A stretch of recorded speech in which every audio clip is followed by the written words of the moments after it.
"Hurry up," she shouted, her voice sharp and sterile, slicing through the murmurs of restless passengers like a scalpel. The old man flinched at the tone, his hand instinctively reaching for balance as the plane's narrow aisle seemed to close in around him. His canvas duffel bag, a faded green relic from another era, slipped from his shoulder and hit the floor with a soft thud. A few people near the front sighed audibly, muttering under their breath as if time owed them an apology. He bent down slowly, his joints protesting with each movement, and reached for the bag with trembling fingers. As he stood, the sleeve of his military jacket caught on the armrest. The gold-stitched patch of an old airborne unit barely held to the fabric, and on his lapel, almost invisible to the casual observer, glinted the worn edges of a Medal of Honor. But no one was looking. No one saw the limp in his left leg or the pain he tried to mask with every step forward. All they saw was an old man holding up their flight. From behind the cockpit door, a young pilot paused mid-sentence as the voice reached his ears. The irritation, the impatience, but more than that, something deeper.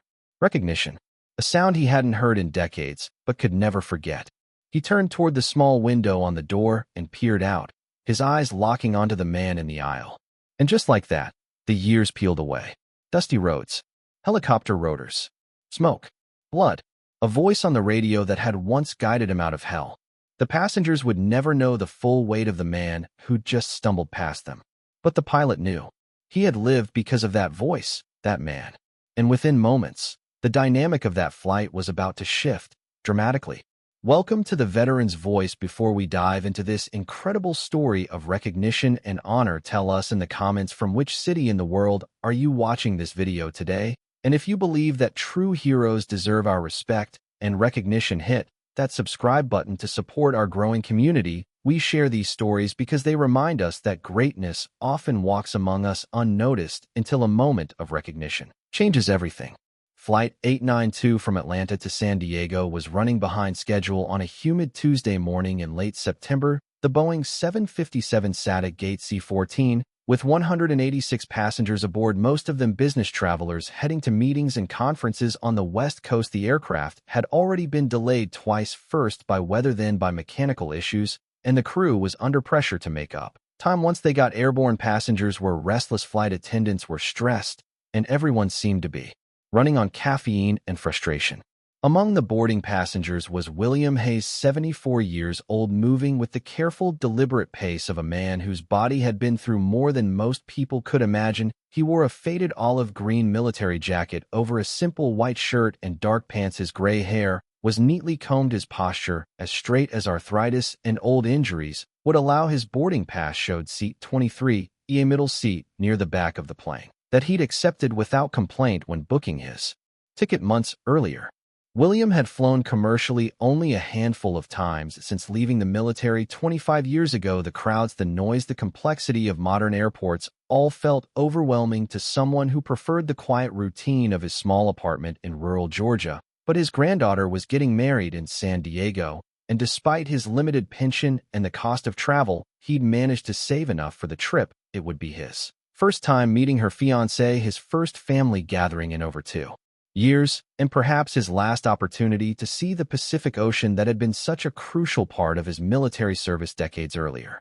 The boarding process was chaotic. Gate agents were calling multiple groups simultaneously. Passengers were pushing toward the jet bridge with their oversized carry-on bags, and the line moved in fits and starts as people struggled to find overhead bin space. William waited patiently in his assigned boarding group, watching younger travelers rush past him with the urgency that seemed to define modern life. He'd learned long ago that hurrying rarely improved outcomes, and that patience was a virtue that had served him well in places where impatience could get you killed. When Group 5 was finally called, William made his way down the jet bridge, moving slowly but steadily. His left leg had been bothering him more than usual lately, the old shrapnel wounds aching in the humidity, and his balance wasn't what it used to be. He gripped the handrail carefully as he descended the narrow walkway and stepped onto the aircraft, where the organized chaos of passenger boarding was in full swing. The flight attendant working the forward galley was Sarah Chin, 32 years old, 5 years with the airline, and having what she would later describe as the worst day of her professional career. She'd already dealt with 3 passenger complaints: a spilled coffee that had stained her uniform, and a computer glitch that had mixed up several seat assignments. She was behind schedule, running low on patience, and focused entirely on getting the aircraft loaded and ready for departure as quickly as possible. As William entered the cabin, Sarah barely glanced up from her clipboard. She was counting passengers, checking seat numbers, and mentally calculating how much time they had left before their departure window. The last thing she needed was another delay, another complication, another passenger who couldn't find their seat or needed special assistance. But as she watched William move down the aisle, she felt her irritation growing. He was moving too slowly, she thought, taking too long to find his seat, holding up the boarding process for everyone else. She watched him pause at row 15, checking his boarding pass, then continuing toward the back of the plane. His movement was deliberate, careful, but to Sarah, it looked like inconsideration for the other passengers waiting behind him. William found row 23 and realized his middle seat was between two other passengers who had already settled in with their belongings spread across the armrests. He stood for a moment, trying to figure out how to access his seat without disturbing them too much. The aisle was narrow, his bag was heavier than he'd expected, and his damaged leg was making balance difficult. He set his bag down for a moment to check his boarding pass again, making sure he was in the right place. That's when Sarah's patience finally snapped. She'd been watching him from the front of the cabin, growing more frustrated with each passing minute in her mind. He was a symbol of everything that was wrong with air travel today: passengers who didn't understand the urgency of on-time departures, who moved at their own pace regardless of how it affected others, who seemed oblivious to the complexity of airline operations. "Hurry up," she called out, her voice loud enough to carry throughout the cabin. "You're holding up the entire flight." The words hit William like a physical blow. He looked up toward the front of the plane where Sarah was standing, her arms crossed, her expression impatient and unsympathetic around him. Other passengers turned to look, some nodding in agreement, others checking their watches, as if his slow movement was personally costing them valuable time. William felt heat rise in his cheeks, not from anger, but from embarrassment at being singled out in front of so many strangers. He tried to move faster, reaching for his bag and attempting to squeeze past the passenger in the aisle seat, but his damaged leg betrayed him, buckling slightly. As he shifted his weight, the bag slipped from his grip, hitting the floor with a soft thud that seemed to echo through the suddenly quiet cabin. William bent slowly to retrieve at his joints, protesting as he tried to maintain his balance in the cramped space. Several passengers muttered complaints under their breath. One man in a business suit checked his watch ostentatiously. A woman in the row behind him sighed loudly and made a comment about people who shouldn't fly if they can't keep up with the pace. Sarah felt vindicated in her outburst, watching as other passengers seemed to agree with her assessment of the situation. What none of them knew was that William Hayes wasn't just another slow elderly passenger. He was Sergeant Major William Hayes, United States Army retired, recipient of the Medal of Honor, the Purple Heart, the Bronze Star, and 12 other decorations for valor in combat. He had served 3 tours in Vietnam, 2 in Iraq, and 1 in Afghanistan. He had led men into battles, saved lives under fire, and carried wounded soldiers to safety through hostile territory at great personal risk to himself. The faded military jacket he wore had been issued to him 40 years earlier and bore the subtle signs of his service: a small Medal of Honor pin that most people mistook for a service club badge, a Purple Heart ribbon that was barely visible unless you knew what to look for, patches that had been removed and repositioned so many times that their outlines were still visible in the fabric, but to the casual observer, he looked like just another old man struggling with the challenges of modern travel. In the cockpit, Captain James Morrison was completing his pre-flight checklist when he heard the commotion in the cabin. The aircraft's intercom system picked up conversations from the passenger area and transmitted them to the flight deck. It was standard procedure designed to keep the crew informed about potential security issues or passenger problems that might affect the flight. Morrison had been flying commercial aircraft for 18 years, but he'd started his career in the military, flying transport planes and fighter jets for the Air Force. He'd served in Iraq and Afghanistan, had seen combat, and understood the unique challenges that veterans faced when transitioning to civilian life. He also understood that some voices once heard are never forgotten. When he heard the flight attendant's sharp command to hurry up, followed by the sound of something hitting the floor, Morrison looked up from his instruments with concern. When he heard the murmured complaints from passengers and the general tone of impatience in the cabin, he made a decision that would change everything. He unbuckled his harness and stood up. First Officer Lisa Rodriguez looked at him with confusion. "Captain, where are you going? We're still in the middle of pre-flight." Morrison was already moving toward the cockpit door, his expression focused and determined. "I need to check something in the cabin," he said quietly, "something important." He opened the cockpit door and stepped into the forward galley where Sarah was still standing with her clipboard, looking satisfied that she'd managed to get the slow passenger moving. Morrison looked past her toward the back of the cabin, where he could see an elderly man in a military jacket slowly making his way toward his seat. The moment Morrison saw William's face, he froze. Time seemed to stop as recognition hit him like a physical blow. The weathered features, the steady eyes, the way the man carried himself despite obvious physical limitations. Morrison had seen that face before in a place where seeing it had meant the difference between life and death. Sarah noticed the captain's expression and felt a moment of uncertainty. "Captain, is everything okay?" she asked.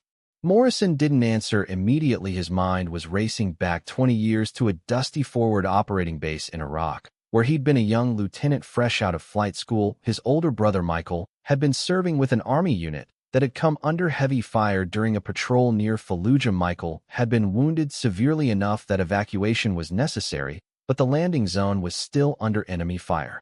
Morrison remembered getting the call over the radio, a gruff voice with a southern accent reporting casualties and requesting immediate medical evacuation. The voice had been calm, professional, despite the chaos and gunfire that could be heard in the background. Morrison had flown that mission himself, piloting the helicopter that had extracted his brother and 3 other wounded soldiers.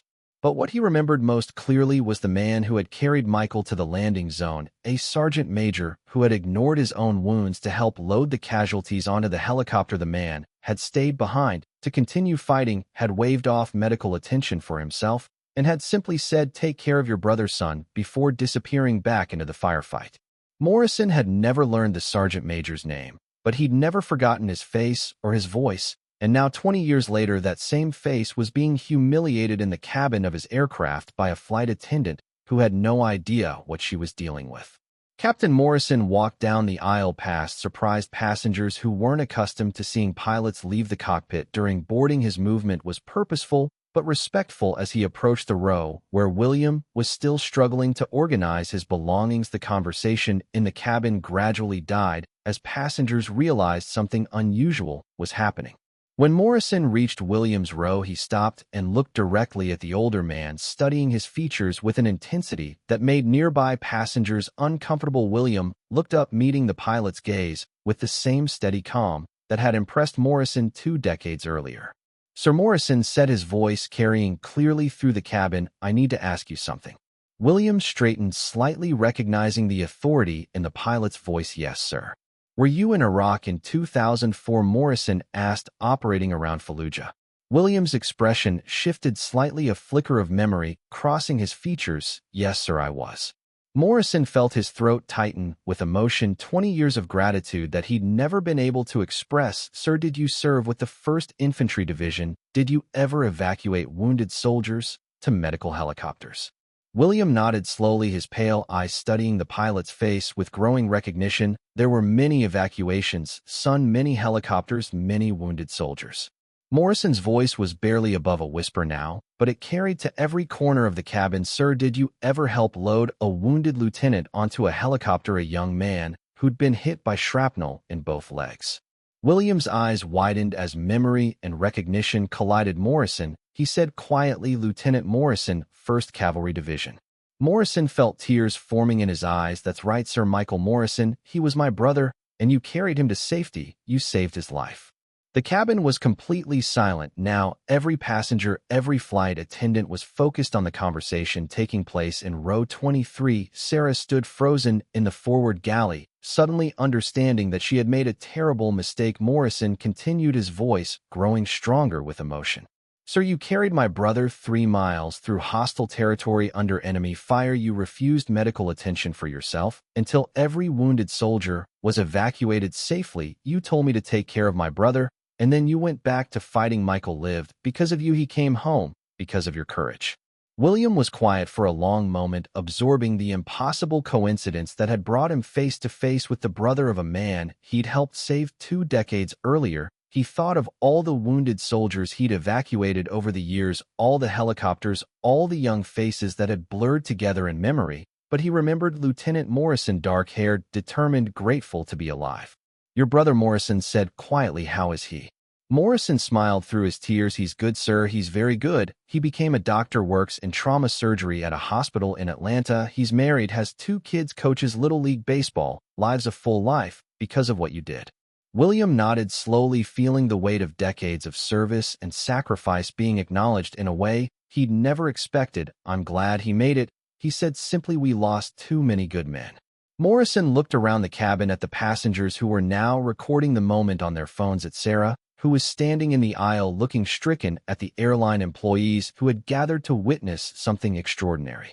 "Ladies and gentlemen," Morrison announced, his voice carrying the authority of his rank and the emotion of his gratitude, "I want you to meet Sergeant Major William Hayes, United States Army, retired. He is a recipient of the Medal of Honor, the highest decoration our nation can bestow for valor in combat. He served 3 tours in Vietnam, 2 in Iraq, and 1 in Afghanistan. He has saved more lives than any of us can count, and he saved my brother's life 20 years ago."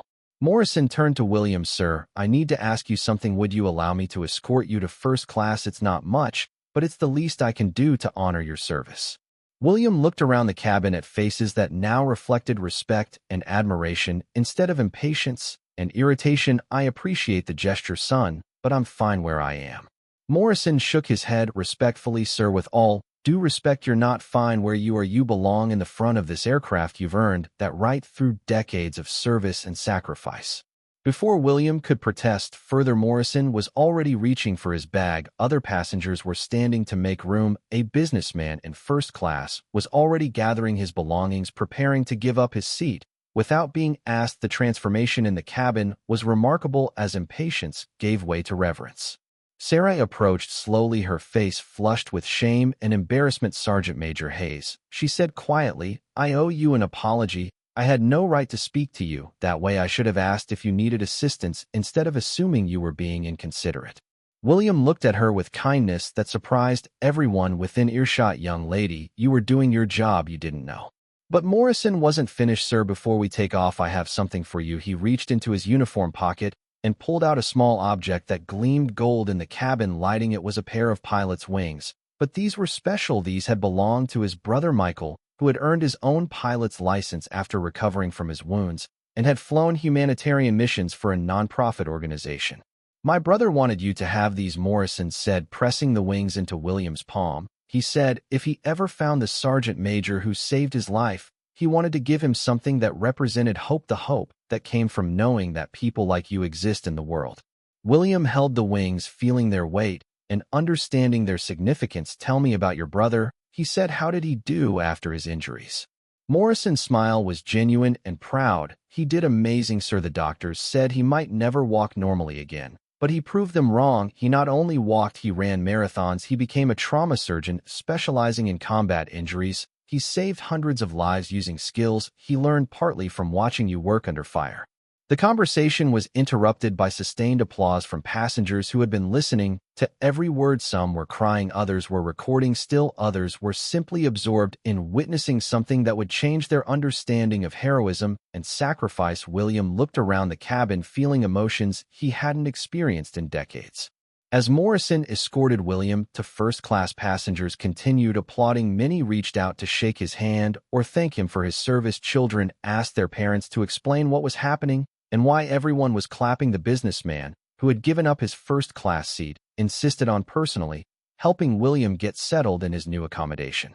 Captain Morrison returned to the cockpit to complete his pre-flight preparations, but not before making an announcement over the intercom. "Ladies and gentlemen, this is your captain today. We have the extraordinary honor of flying with Medal of Honor recipient Sergeant Major William Hayes. This man has served our country with distinction for over 30 years and represents the very best of American military service. Our flight time to San Diego will be approximately 4 hours and 30 minutes, and Sergeant Major Hayes will receive our finest service throughout the journey." As the engine spun up and the aircraft pushed back from the gate, William settled into his first-class seat, feeling a mixture of emotions he hadn't experienced since his retirement from active duty. Pride in his service, yes, but also gratitude that his sacrifices were being acknowledged, connection to a community that often seemed to have forgotten the cost of freedom, relief that the young men he'd helped save had gone on to live full, meaningful lives. The flight to San Diego was unlike any William had ever experienced. Flight attendants checked on him regularly, offering drinks, snacks, and conversation. Other passengers approached throughout the flight to thank him for his service and share their own stories of military family members. Sarah made a point of apologizing again and asking about his experiences with genuine interest and respect. When they landed in San Diego, William was met at the gate by airport personnel who helped with his luggage, arranged ground transportation, and offered him VIP treatment for his return flight. Morrison waited for all passengers to deplane, then walked William to the terminal personally. Sir Morrison said as they prepared to part ways, "My brother asked me to tell you something if I ever found you. He said the 3 miles you carried him wasn't just a distance, it was a bridge between who he was before his injury and who he became after. You didn't just save his life, you gave him a purpose." William nodded, understanding the deeper meaning behind the words. "We all carry each other, son. That's what soldiers do. We carry the wounded, we carry the fallen, we carry the mission forward. And when we come home, we carry the memory of those who didn't make it. They carry us too," Morrison replied quietly. "Every life you saved, every soldier you helped evacuate was them living through your actions." My brother understood that. He said, "You don't just save individual soldiers, you save families, futures, generations that wouldn't have existed otherwise." As William walked through the San Diego terminal toward his granddaughter's wedding, he moved differently than he had that morning. His limp was still there, his old injuries still protested, but he carried himself with a dignity that came from being recognized for who he truly was. The Medal of Honor pin on his jacket seemed to catch the light a little brighter, and for the first time in years, he felt like his service had been properly honored. At the wedding reception that evening, William was introduced not as just another grandfather, but as Medal of Honor recipient Sergeant Major William Hayes. His granddaughter's new husband, a young Marine recently returned from deployment, stood at attention when they met and requested permission to shake the hand of a man whose reputation had reached even the newest generation of warriors. Sometimes heroes don't announce themselves, don't demand recognition, don't wear their medals for everyone to see. Sometimes they travel in middle seats on commercial aircraft, moving slowly, because old wounds never fully heal, carrying canvas bags that hold a lifetime of memories too heavy for civilian life to comprehend. Sometimes they endure impatience and irritation from people who have no idea what real sacrifice looks like. But sometimes the universe arranges for recognition to find them in the most unexpected places, through the voice of a pilot who inherited gratitude from his brother, through the tears of passengers who suddenly understand what courage really means, through the apology of a flight attendant who learned that assumptions can blind us to greatness walking right beside us. William Hayes never demanded special treatment, never told his story to strangers, never wore his medals to seek attention. But on that September morning, 37,000 feet above the American continent, he was reminded that heroism doesn't fade with age, that gratitude can bridge decades, and that sometimes the most important flights are the ones that take us back to moments when honor meant everything and courage was measured not in words, but in actions that saved lives and changed the course of history. Captain Morrison returned to his cockpit that day carrying his brother's story forward, knowing he'd finally delivered the recognition that Michael Morrison had wanted to give for 20 years. William Hayes continued his journey to his granddaughter's wedding, carrying pilot's wings that represented hope and the knowledge that the young man he'd saved had lived a life worthy of the sacrifice made to preserve it.